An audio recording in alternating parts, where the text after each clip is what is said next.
Can everyone see my screen? Yes. Yes. Okay, Yep. good.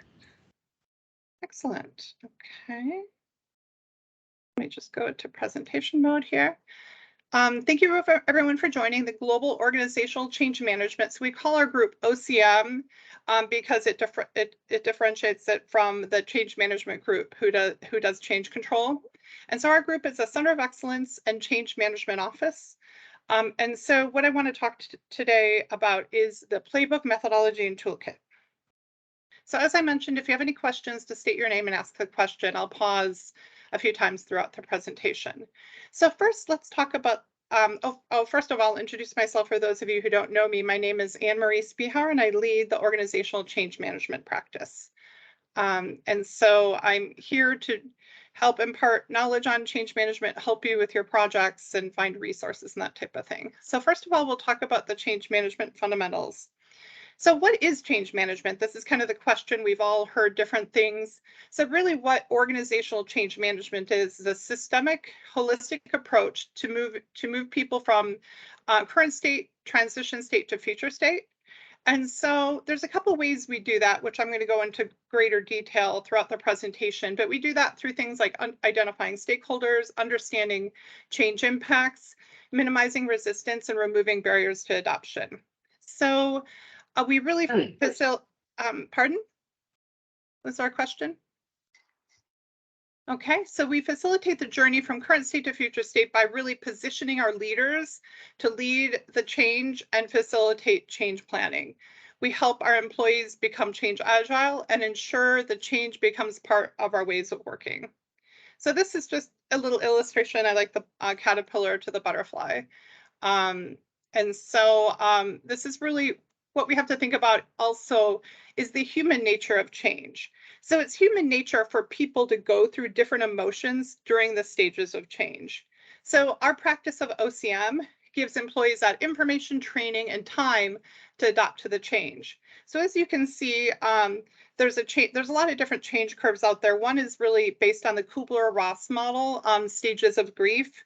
And so it's human nature. If you hear something new, you go through a personal change or a change at work. People go through kind of these stages. And so really, we have to give people time to change. And so our OCM methodology, the playbook and methodology, really helps people move through that change. And we do that to helping people understand what's changing and why, what's in it for them, really have the skills and tools to adopt the change, make sure we're positively reinforcing by demonstrating those new behaviors, and then continuously improving the change along the way. And so people may be at different stages at different times. So that's why we continue to move forward and have different change techniques that we use throughout the life cycle of a project. And we want to start early to make sure people get through the change and get to that integration stage by the end of the project. So when I set out 5 years ago to build the change practice, I worked with leadership and people in the organization to really understand what are those guiding principles we needed within IT to lead change. And so really, some of the things we need to do is really think about change in the very beginning stages of the project and have an upfront identification of a change lead. So if it's a high change impact project, we identify those leads early on. We always want to make sure we have leadership sponsorship of the change. So this is very important. We want all the leaders within IT and within the business to help lead the change. And so we also integrate with project management. So change management and project management really work hand in hand together to make the project successful. And then we also want to consider employees who are impacted by the change and how to improve their end user experience. And then we also track some of our change management activities in Project Now, which I'll talk about shortly. And we also want our communications to be aligned with IT's strategic goals, objectives, and corporate guidelines. And so change management, who does what? So everyone is responsible for the success of change. So the members of the project team and the change management team work together for these deliverables. So the project lead or manager really helps with that early on in demand, that change management resource planning strategy and delivery in partnership with the change COE. And then ensuring active and visible sponsorship and identification of those impacted by the change. So they help identify during the change impact and stakeholder analysis sessions. So the Change Center of Excellence and the CMO really owns that IT change management playbook, toolkit, and governance in Project Now, the change management lead resource assignment, project communication guidelines and execution of project communications, oversight and review of change management activities and deliverables. And then, so that's really my group. And then when we assign a change lead to a project, they own those day-to-day change management activities, developing all the materials, ensuring that issues, risks, or concerns are raised, and then meeting with the Kraft Heinz Change Center of Excellence with myself and my team to review those materials. So now if there isn't a change lead assigned, not every project's high change impact, nor have funding for a change lead, then the project manager is required to do those deliverables. Okay, so we have a global OCM Center of Excellence, and it's also considered a change management office or a CMO. And so our governance is really owning that OCM methodology and toolkit and the playbook. And then we conduct skill building for OCM. So I conduct quarterly skill building. So you may have attended some of my skill building in the past. In our team site, we do have recordings of some of the past skill building where I go and I deep dive into different techniques like change impact, change measurement, stakeholder management. So you can take a look at those. I'll send those links in a follow-up email. And then we also coach leaders and project managers in OCM. So you may not have an OCM lead technically assigned to your project, but if you need some help in how to develop your plans, I'm available to help with that as well, doing coaching and guidance. And then managing those OCM resources. So if we do have OCM resources, I help bring them on and manage them for those high change impact projects. So we have continuity across all of our projects, and we're doing change the same way, using our OCM playbook and methodology and toolkit. And then I also lead an OCM community. So I have a monthly meeting and bring all those OCM leads together for best practice sharing. You know, for example, we have SEP projects in Chile, Turkey, and Australia. So I try and bring them together as much as possible to learn from each other. And then we measure program level change. So at the end of every project that has a change lead, I send a survey, a change effectiveness survey to see how effective change was. And we have a dashboard in Project Now. If anyone's interested in seeing it, I can show you where it is. But we have a dashboard, an OCM dashboard that looks across all the projects so we can look at the views. Sometimes we have upwards of 150 projects in IT. So we can look across by function and by region or zone to really see where kind of where the highest change impact is in the organization. So any questions so far? So far, so good? Okay. Speak up if you have one. And so now let's talk about the Kraft Heinz change methodology. So the change management methodology is really it's not quite as linear as this. You know, I think it's just to illustrate how we do change, but sometimes you're not always doing it exactly in this order. Sometimes they overlap, that type of thing. But when we're talking about change, one of the first things we do is we understand that change impact assessment. So that's in Project Now. So most of you who have done demand have filled out that impact assessment. And then we do change management resourcing at that time. So early on in the project during demand, we're making sure we're identifying if we need change resources, adding the money to the car, which I'll talk about in a minute. And then also one of the key things we want to do early on in the project is aligning and engaging stakeholders. So we identify who are those stakeholders and what do we need to do to keep them engaged and work with them on a regular basis to make sure there isn't resistance to the change. And then we build a change plan. So we're developing that change management plan, developing training and communications plans. And then we create a change team. So this is where we identify change champions. So we want to make sure we have people from the business that are helping us foster the change, especially if we have a very large project that's impacting a lot of different offices or teams. You know, we want to select change champions to help us deliver the change. And then we implement the change. So this is where we're executing communications, end user training, and managing any feedback and resistance. And then one of the most important things is really measuring the change. So this is where we want to do surveys or focus groups to really see how change is going. And this happens a lot of times throughout the project. We can do change readiness and then post-go live, post-adoption surveys. And then we can also do lessons learned and reinforcing any behaviors post-go live. So this change methodology then is aligned to our project life cycles, and we actually have two versions of this, and one's waterfall and one's agile.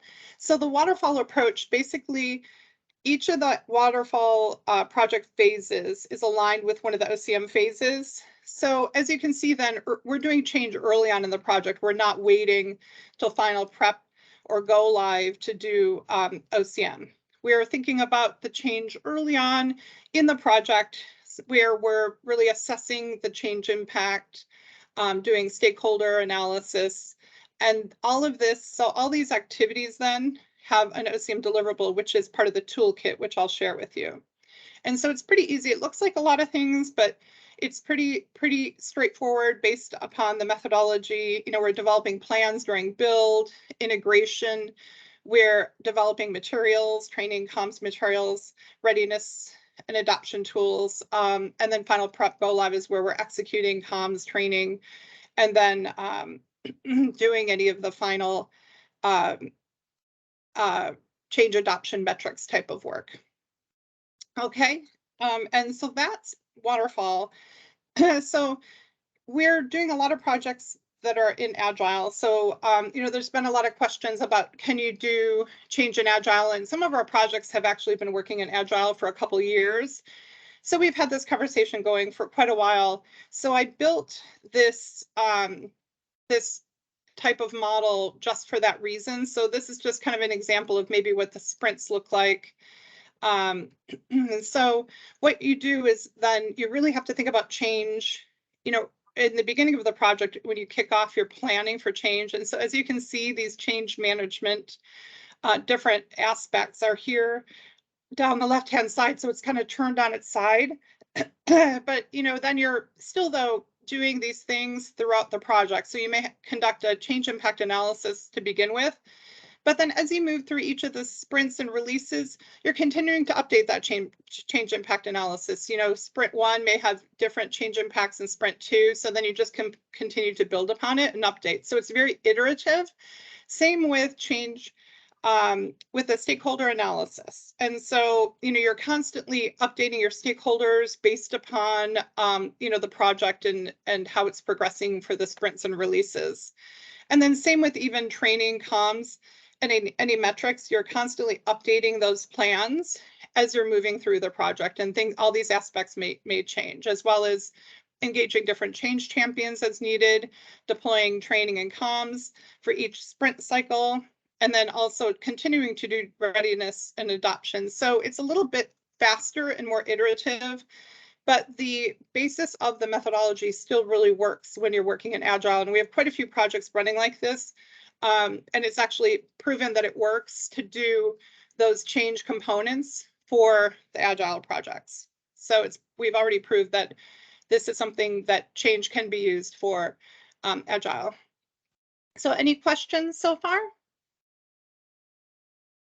So far, so good? Okay, great. Okay, so demand planning. So this is the process that we use when we're in demand. So really what happens is then the project manager will complete that change impact assessment in Project Now. Okay, so it's a tab. I'll show you the screen in a minute. And then I get notified to review all of the OCM impact screens.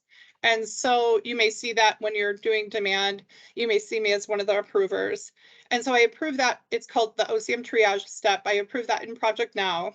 And then what we need to do, if Then at that time, if it's a high, moderate, or high change impact project, we discuss the project. I'll set up a meeting, and you can also set up meetings with me. Feel free. Open time. My calendar is always updated, so feel free. If you have a project you think you need an OCM lead, please set up a meeting with me, and we can talk through it. But what we always need to do is make sure OCM is always OpEx. So it's OpEx funding. And so you need to add that to the CAR. And right now we're going through AOP planning.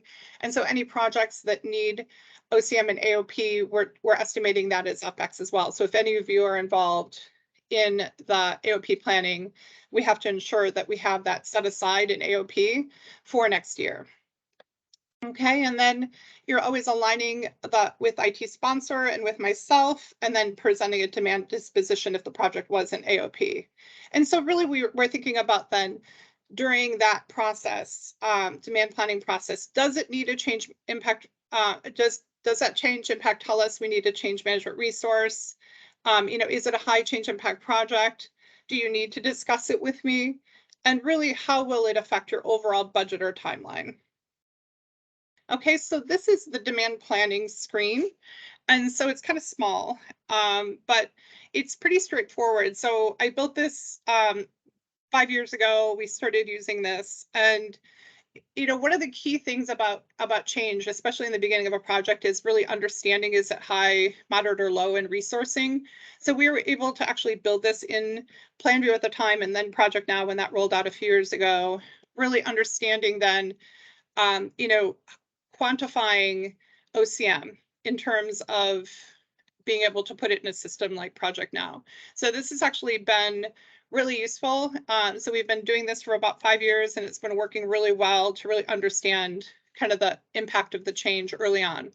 So really then what you do is you fill out the scope of change impact, the complexity, process impact, business impact, really who's impacted which business units, which locations, what's the employee impact, and then the number of employees. And then there's some other things like business services. So this is actually the site, like this one is the site is the actual application.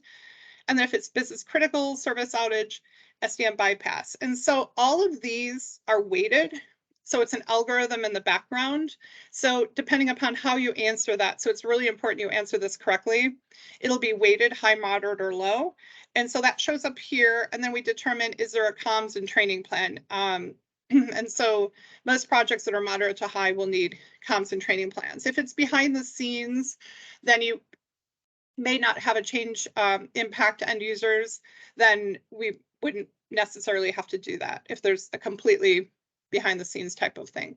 So this is the screen that we use. And so this is what I review, then you complete it, and then it's sent to me to review in OCM triage.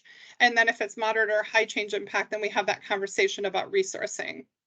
And so the resourcing, then, we really capture those requirements in Project Now in that change impact. And sometimes the project manager is a change lead if it's a low impact project or smaller project. Sometimes the business provides a change lead. They don't necessarily have a lot of change leads within the business, but sometimes HR may assign someone to it, or maybe it'll be a smaller initiative within the business where they'll do it themselves. But I can always provide that change management oversight. So if you do need to change resource, then you work with me to determine really what avenue do we want to take. And we really have two avenues. One is a consulting partner. So if we're going out to bid, if we're going out for RFP, I can work with you to develop your the OCM section of that RFP. And I've been involved in the past in a lot of RFP conversations. So I'll be involved. I can be invited to that RFP presentation and then determine out of all of the people like Ernst & Young or Deloitte or Accenture, whoever's bidding on the work, help weigh in on which one is the best for OCM, and then I can help develop the SOW. So I do need to review all SOWs if possible, because we need the change partner, our change leads from the consulting partner, to help us with all of the deliverables. We don't have internal resources, so we have to make sure we have all the right deliverables in that SOW. So then we're not being asked to do some of the deliverables which could be challenging since we don't have those internal resources. And then another way we can also use independent consultants or contractors. So let's say your consulting partner doesn't have an OCM arm, or we don't feel that their resources are really kind of what we're looking for. We can go the independent consultant route. I have a relationship with TAPFIN in the US, and I have in Europe and Latin America, I have some vendors who can bring change consultants in. So please let me know if you have a need, and I can help you walk through that process. It's a little bit of, I call it a gauntlet of a process. So we can help find those resources, interview them, and onboard them. So I'm more than happy to help with that as well. Okay, so any questions on this? So far, so good? You guys are still there, right? Yes. Yes, we're here. Thank you. Annie, I have a question. Well, sure. But not really a question. It's just a comment. It's not pretty common to have some big change management requests on the demand phase, yeah? Yeah, it's not as common. We have like 350 projects, and we have maybe 25 to 30 change leads throughout the whole, all of IT, global IT. So it's not as common, to have those really high impact projects. The ones that have change leads are really big projects like supply chain, OMP, 09, where we brought in Ernst & Young. So a lot of our supply chain work ends up having that, the procurement center that we had last year. So they're usually pretty large. But most of them are related to cost of the project, because most of the change I always see on the building phase, maybe, or in the designing.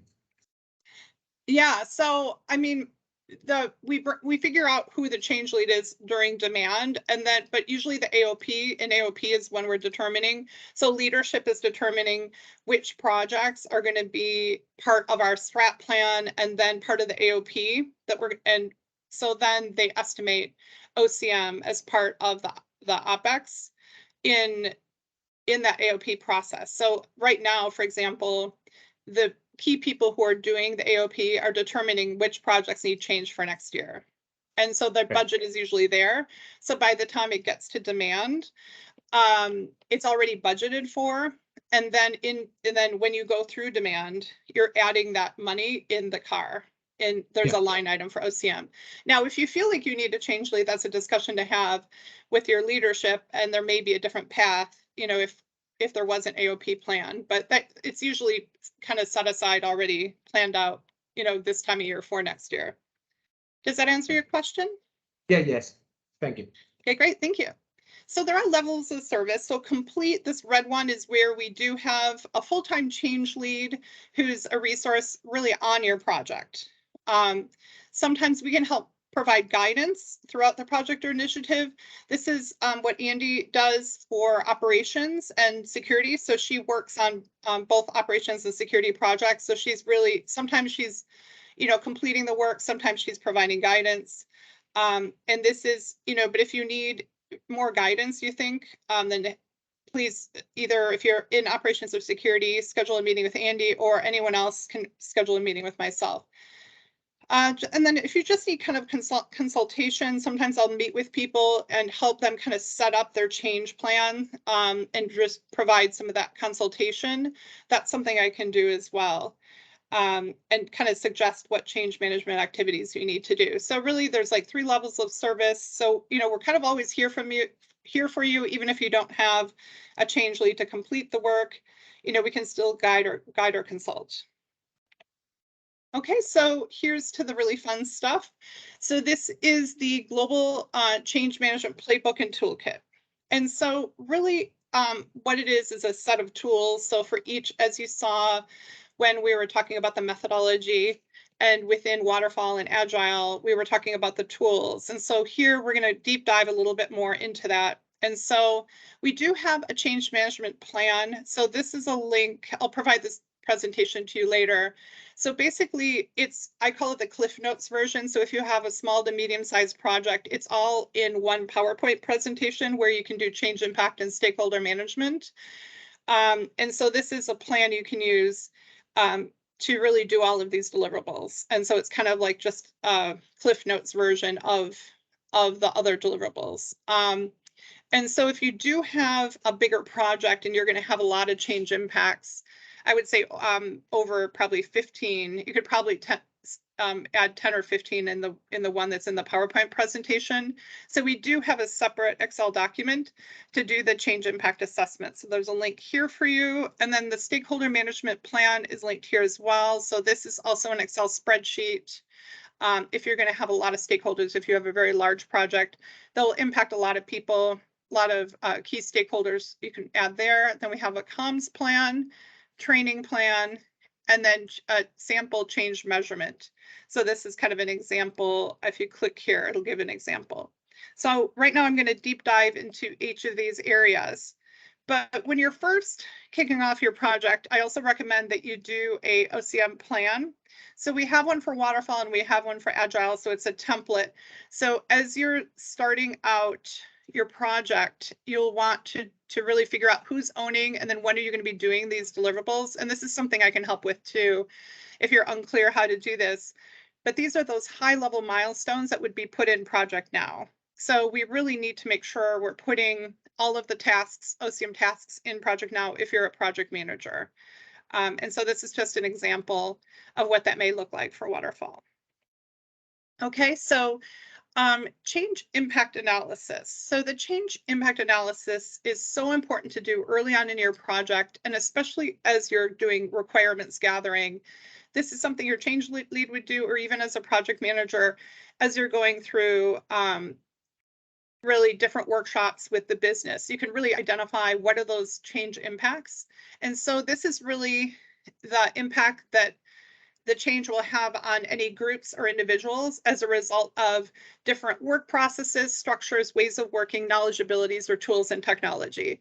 Now, I know most of you are in IT. I think we invited some other guests from the business, but we don't want to just think about technology changes, because sometimes when we're implementing technology, it can actually change the way people work.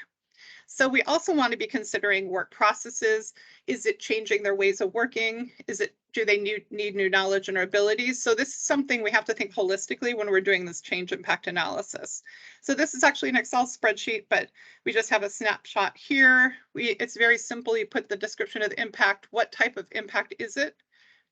People, process, technology. And then we want to talk about current state versus future state. So an example of this, like a current state, might be that people are the change will be actually, the description of the impact would be that people are going to be using agile reports, be doing running different reports. So the current state might be that they're doing everything in Excel. And the future state is that they're going to be using a new system that will give them these reports. Okay, and so the benefit is that, we have better reporting, better capture of information, but the drawback could be the people love Excel. Like anytime, if you've ever done a change, moving people from Excel into different types of reporting, this is something that actually it can cause some change. And so who's impacted? So maybe this is finance and it's a high change impact for them because they use Excel every day. So this is super easy, simple, everything that's changing. And usually these are your requirements. So just a tip is, as you're gathering your requirements, your requirement document is kind of an indication of those are the things that are changing. But to do this further analysis is actually really helpful because then it helps you really understand how is this impacting our end users. And it really helps us then proactively plan for the change by really understanding the degree of impact and the risks, and then really understanding those who are impacted by the change, and then really who will be experiencing the greatest amount of change and help us plan. And so this is actually input into any change communication and training plans. So then this will help you understand what you need to communicate and to whom. So stakeholder management. So this is the next one of the key things in our playbook is really identifying the people or groups who are impacted by the change, either involved in or impacted by the change. And so I think I've talked to a lot of you in the past and people say, well, I know who the stakeholders are, and you have it on a a notepad, or you stuck it somewhere, and, you think in the back of your mind, you know who these people are, but you're not really capturing it fully. So this exercise really helps you capture individuals or groups of people who are impacted by the change. We understand, like, what is their role? Why are they a stakeholder? And then what do we need from them? And so this is input for us to understand what is their role on the project, and what do we need them to do. And so this part is really thinking about really how influential are they? So if they're highly influential and their current level of support is low, but the desired level, what we want them to be, is high, then that's actually an indication that there's some change resistance. And so change resistance, as we talked about earlier, is human nature. It's natural and normal, and it's not only employees, sometimes it can be leaders. And so you want to understand, what are their concerns? And what do they need? Do we need to have one-on-one meetings with them? Do we need to, invite them to some type of stakeholder meeting, that type of thing? And then you determine who's responsible for connecting with them, especially for our key leaders, our senior leaders. There should be someone owning each of those relationships. So then you're having regular meetings with them, talking to them about the change, uncovering any of that resistance, and understanding, like, who the blockers are. So there may be blockers. It could be senior level people, it could be junior level people, but we always want to understand, is there someone kind of blocking the success of this project? And so by doing the stakeholder analysis, it's really helping us inform the priorities and activities. It helps us create stakeholder management plans. So what is our plan for managing those particular stakeholders?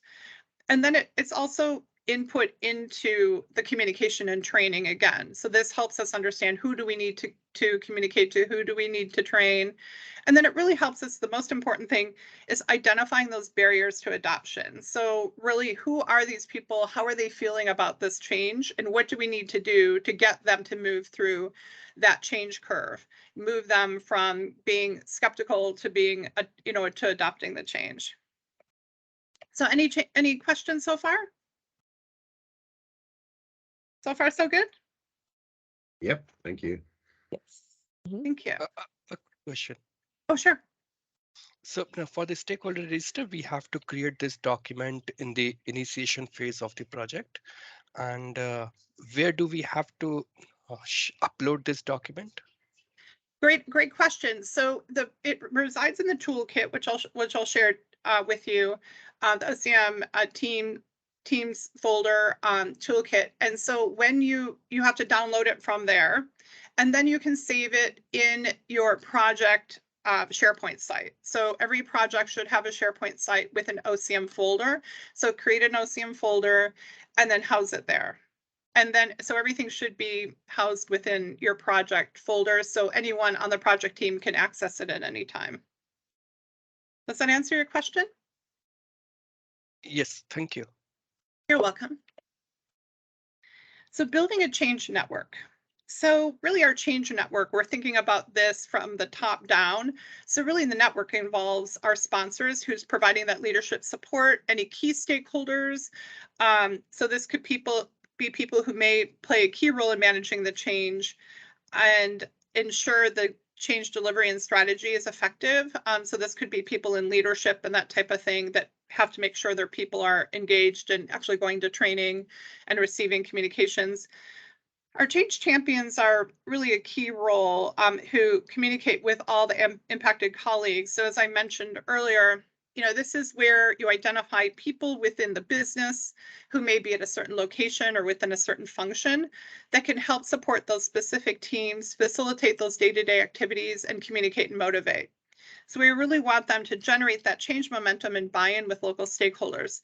And their role is also important. Then you can have change champion meetings with them and also get two-way feedback. So they're not only disseminating information and helping with the training, because a lot of our training is train the trainer. So they're being trained to train others, but we're getting feedback from them. And so we need to make sure we have that two-way feedback cycle so they can let us know what's going, because they're kind of those boots on the ground who are working closely with all of the employees that are impacted.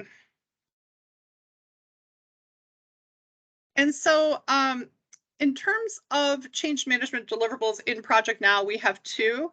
So mandatory within Project Now, if your change has any end user impact, is a communication plan and training plan. So I think all of you who at least are managing projects and in Project Now have seen these 2 templates. And so these are very important that we complete those and complete them early in the process. It's not something that you wait until the project's closing out and you're like, oh, darn, I forgot to do that particular deliverable.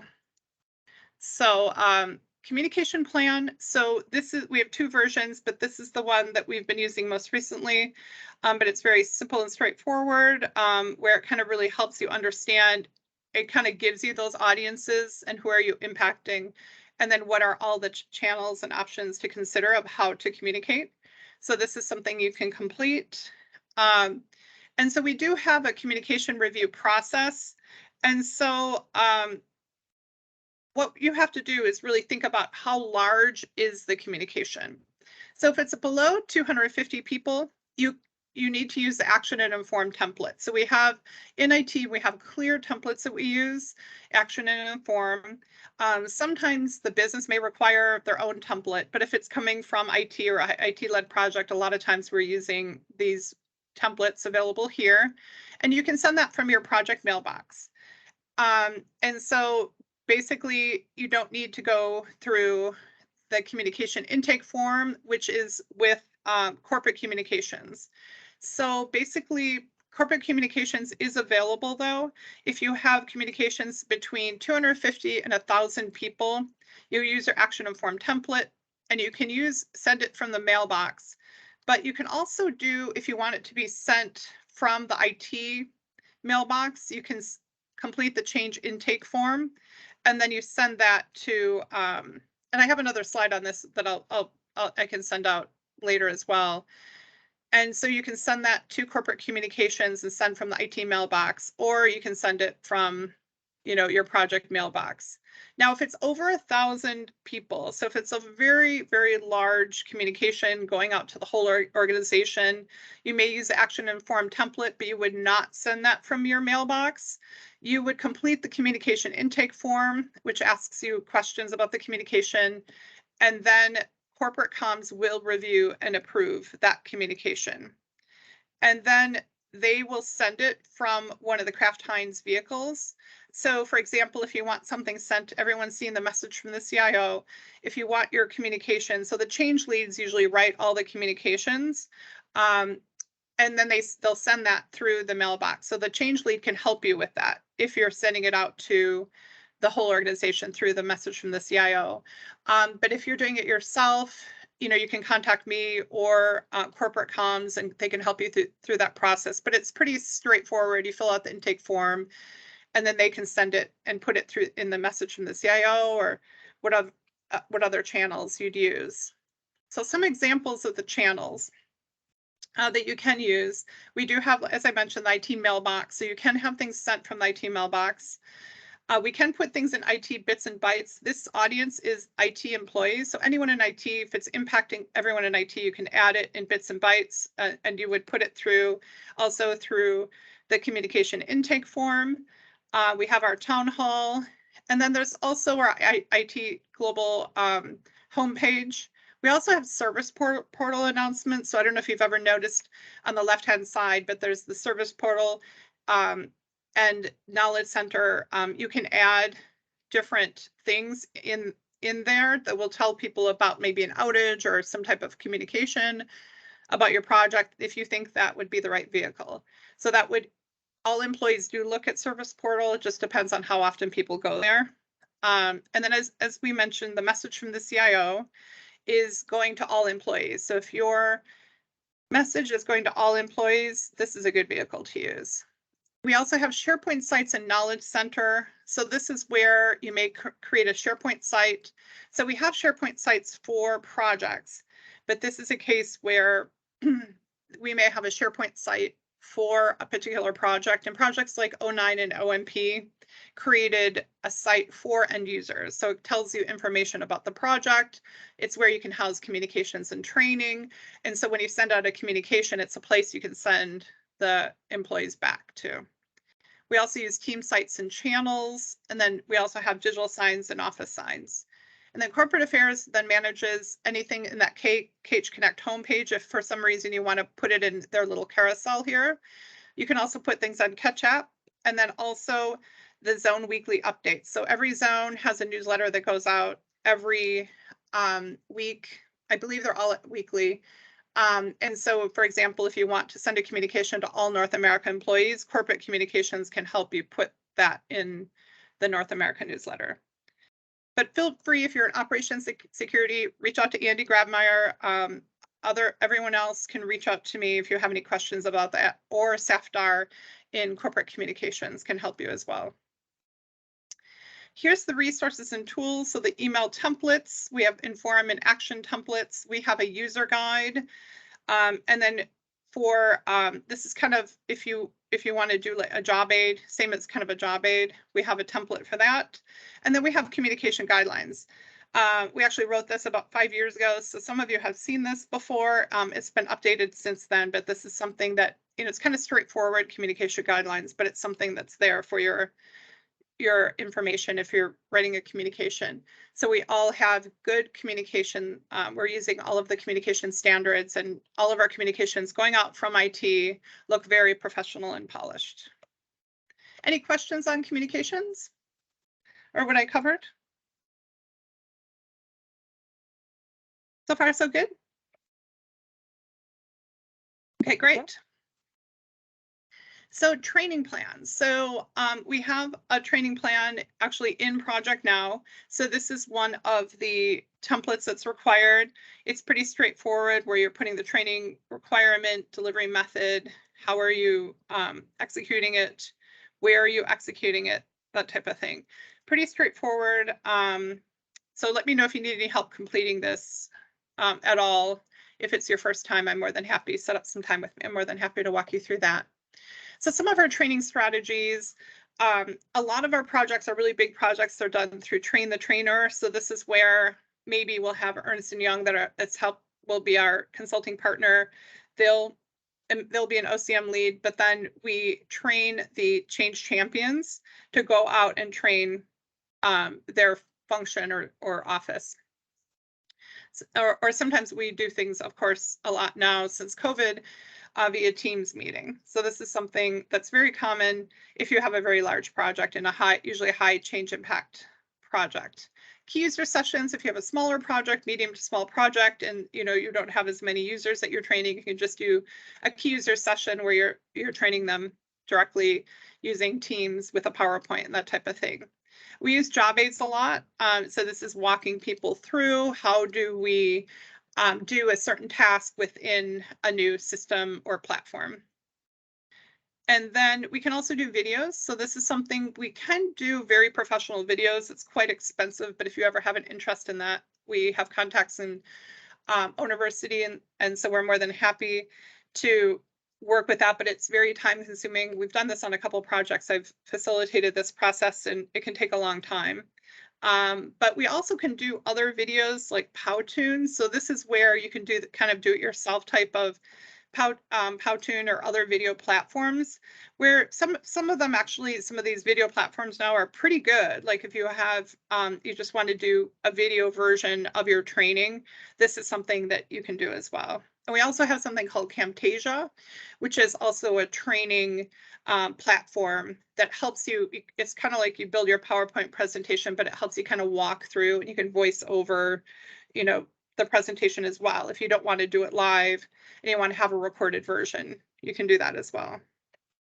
So any questions? Is this helpful?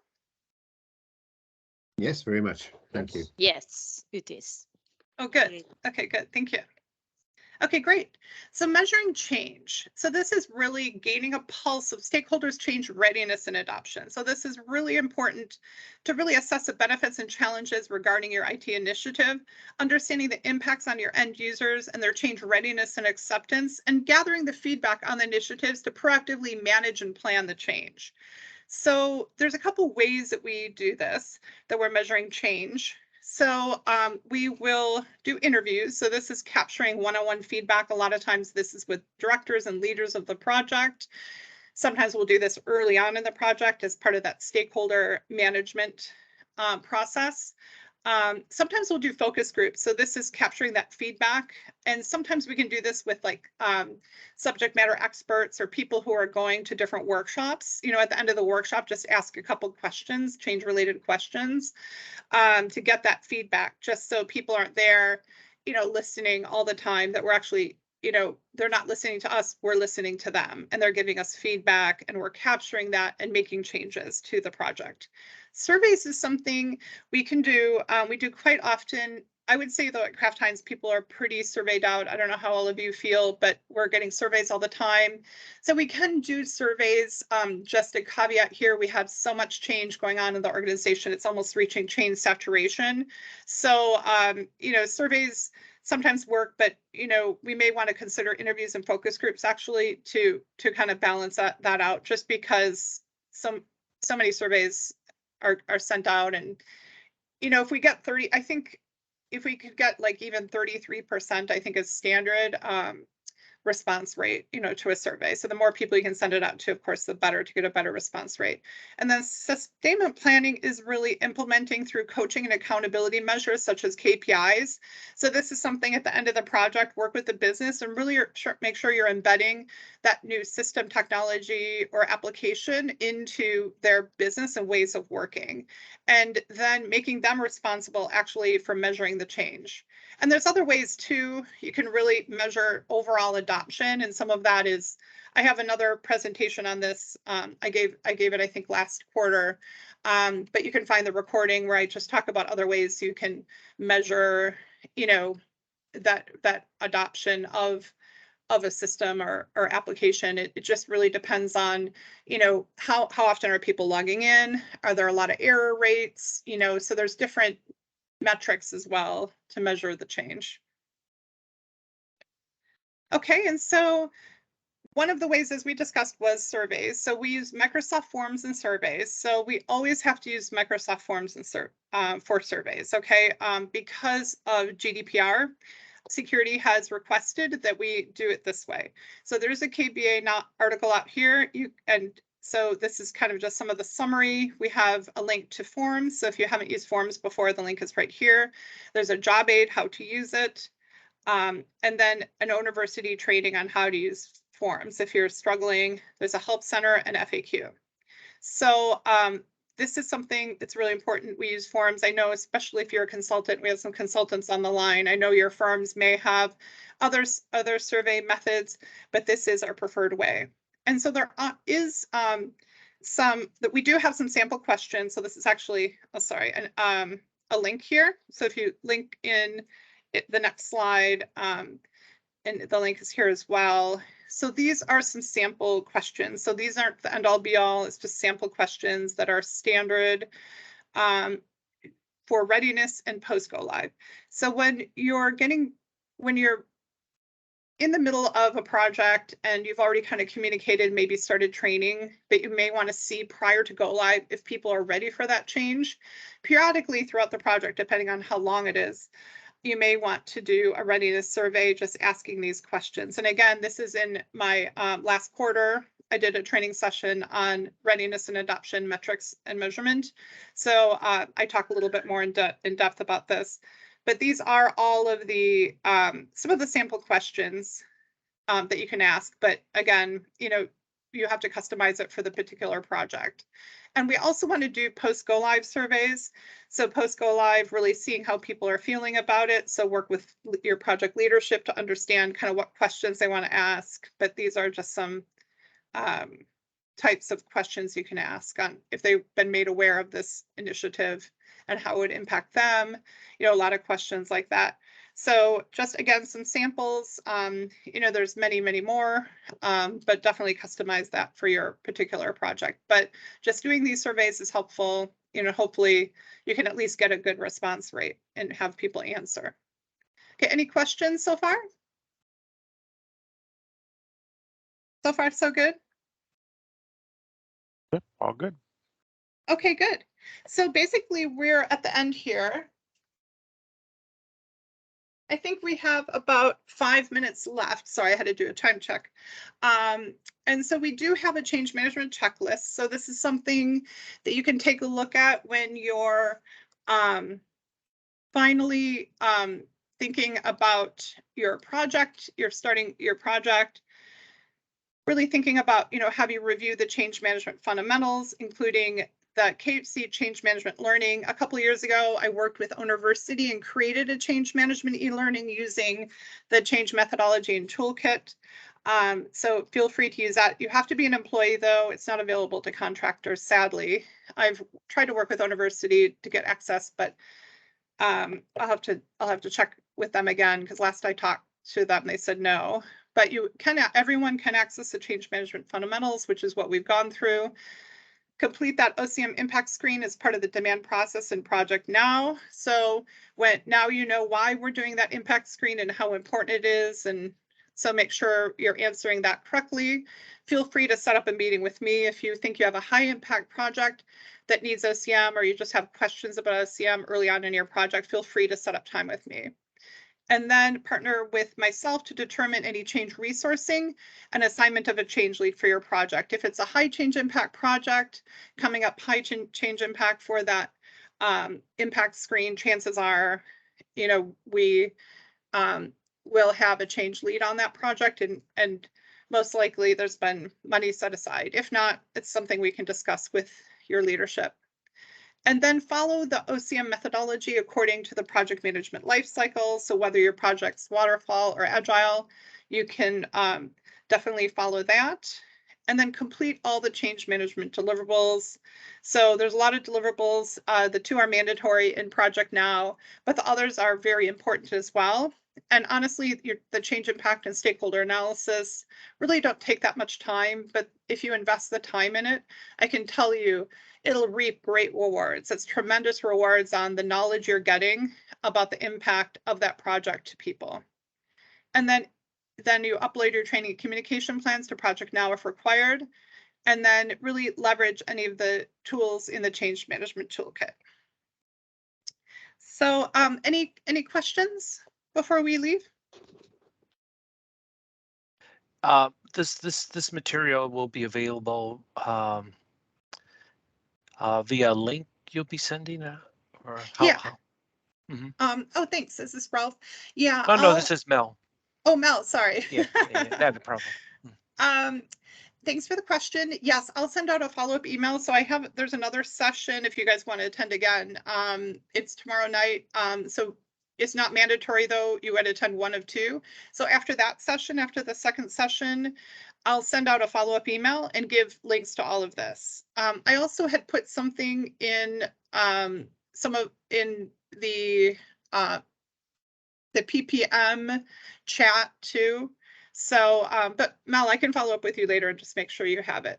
And I can also add people to the team site. So then you have teams on your left-hand column within teams. So it is a team site. You can be added to it. You may already have it. I know we all have a lot of teams sites in the folder, but go ahead and take a look for that. If not, search for it and you can add yourself to the team or contact me and I'll add you to the team as well.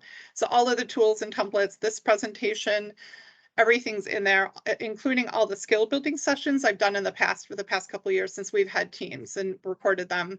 Those are all available to you as well as those training presentations. Mm-hmm. So yeah, I'm in Teams right now. I do see the global organization change management. Oh, good. Yeah, so I do see it there. Okay, thank good. you. Yeah, the playbook, if you click on playbook, that's this presentation.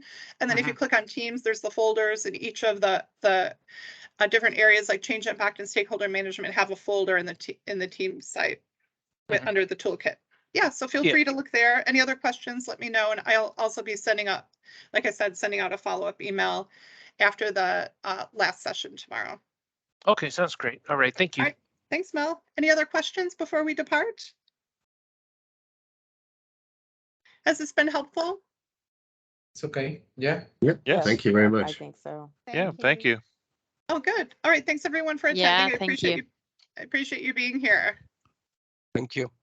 Thanks, Anne-Marie. Bye. Take care. Bye. Have a good rest of your day. You Bye-bye. too. You too. Bye. Bye-bye.